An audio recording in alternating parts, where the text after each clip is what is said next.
তো ভাত খেয়ে নিয়েছি। তাছাড়া এখানে শুটকির তরকারি নিতেছি,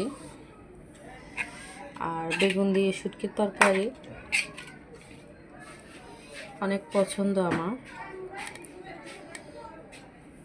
এখন গরম গরম ওটা বেগুন দিয়ে শুটকির তরকারি খেতে মাশাআল্লাহ লোভনীয়। কার কার ভালো লাগে অবশ্যই কমেন্ট করে জানাবেন।